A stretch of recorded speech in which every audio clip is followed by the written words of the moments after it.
Hey everyone, my name's Kimchica. Welcome to this channel where I feature indie games. Today's Indiescovery is going to focus on a title where I think everyone can relate to it on some level, and this game is called the Path of Motus.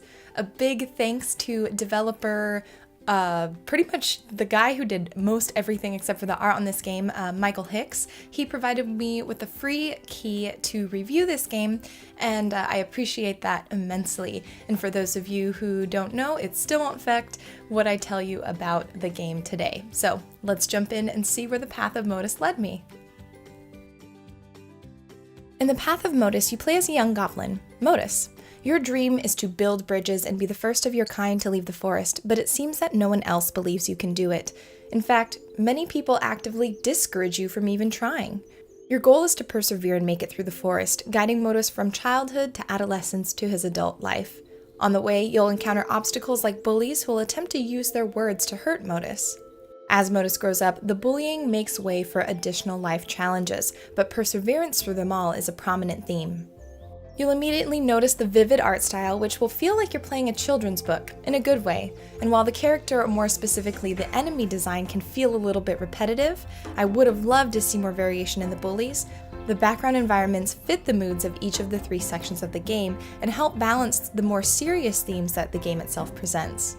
With the characters themselves, sometimes the animations looked a little bit stiff, and maybe this is because I kept up that looking at a children's book come to life mentality, it didn't feel totally out of place to me. Again, it felt like an animated pop-up book that I was getting to play.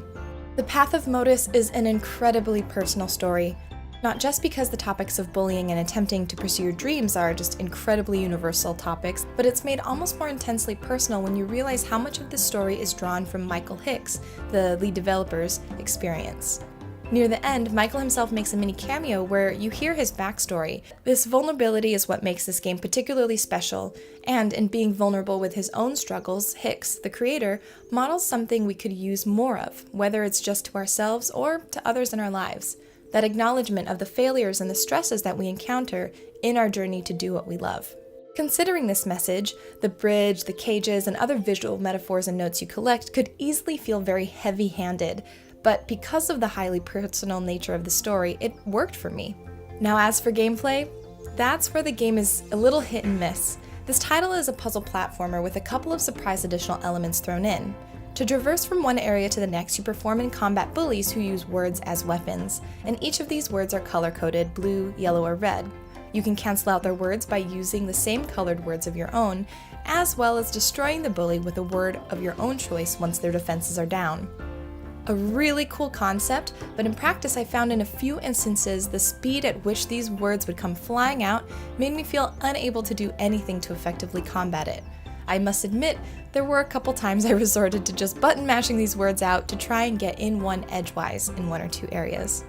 You don't have to combat all the bullies in all cases though. The high road system is another really fun concept where, if you'd like, you can attempt to avoid combat to progress. This is incredibly difficult in some cases, and I have not yet gotten all the high roads, but I have died many times in my attempts. And I enjoy that the game divides easily into the major areas once you've completed it, so you can quickly track down the ones that you didn't get. I also love that the concept of the high road is more difficult in gameplay, just as it can be in real life. But again, the high road achievement takes incredibly precise platforming and timing, and if you've gotten it, let me know because I would love to see.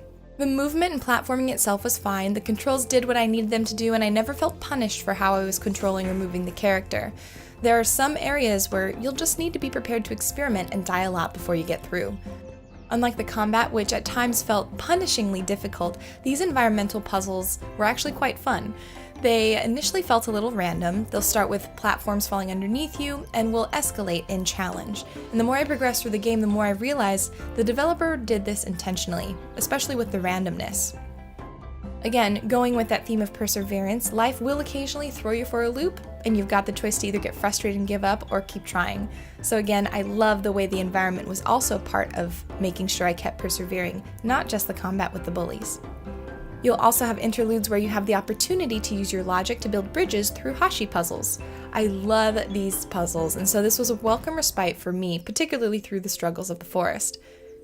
These puzzles were well done, I love their progression and complexity, and he added a fun couple of challenges on the last few. The music is also well done, so if you're the kind of person who takes a longer time on these kind of logic puzzles, don't worry. The music does not repeat too often, and it's quite relaxing. And yes, the music. This was a particularly favorite element of mine. Hicks, who is a man of many talents, also did the soundtrack for the game, and like the narrative, you can feel the passion and heart put into the songs.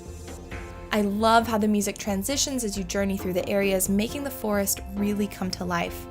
One section in particular, in the darkest moment of the woods, was quite effective and unexpected. The soundtrack for that particular section includes whispers, telling you to give up, to turn off the game, to stop playing. Combining that with the difficult platforming in the area was hugely effective, and the feeling of being able to push on and keep going even with these voices in my headphones telling me to stop, that was one of the most satisfying areas to complete in the game. The Path of Motus is a game that emphasizes journey before destination. Even amidst some of the inconsistent gameplay elements, there's more than enough heart and moments that truly do shine to make this game worth checking out. As a fun side note, particularly for all you educators out there, the Path of Motus does have an additional education edition out there, so feel free to check it out if you're looking for something to add to your curriculum. I could see some really interesting discussions facilitated with students as a result of this game, particularly if they're in middle school or high school. This game probably is too challenging for those in the K-5 age range. So that's today's Indiescovery. What do you think? Would you play games, or do you play games that have messages such as this one, and would you be tempted to try out the Path of Motus? Let me know in the comments below. And if you enjoyed this Indiescovery, please also let me know or subscribe to this channel. I focus on reviewing, finding, and curating lists and videos about indie games so that you can easily find what to play. And if you enjoy live streams, be sure to check me out on twitch.tv/Kimchica. I go live Monday through usually Thursdays now at about 1 p.m. Pacific time. And if you really enjoy me, and if you enjoy live streams a lot, try checking me out at twitch.tv/Utomic. That is my work stream, so full disclosure, I am employed by Utomic, but I also stream there Monday and Wednesday currently at 11 a.m. Pacific time. Both channels are where I feature indie games personally, and so if you want to come hang out with a bunch of really kind people and just relax and look at indie games, those are the places to be. So I hope you guys have a wonderful day. I hope you're finding lots of awesome games to play, a lot of indie games, and I will see you in the next video.